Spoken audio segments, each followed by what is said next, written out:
Jack Roberto update. Yan na ang Team Wheeltech para sa Boss Ironman Motorcycle Challenge for Luzon. Ayan si Jack kagabi. Bago sila lumarga.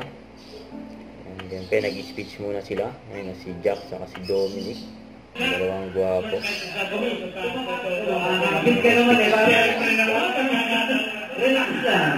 Brother Jack, message ka sa mga natin. Hello everyone, good evening po.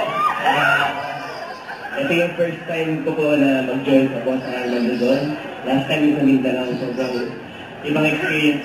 So, gusto ko rin matapos yung Luzon para talagang na-experience ko yung Luzon and Mindanao. So, sa lahat ng riders, safe lang tayo and huwag tayo masyadong madali. Enjoy lang natin yung mga magandang views. And of course, safe lang tayo talaga. So, sobrang proud ako na naging part ako ng Wheeltech family. Hindi dahil kay Brother Rosso, Boss Raymond, Boss Gangan, hindi kayo makasali dito. So, thank you Wheeltech. And abangan yung 50th anniversary guys.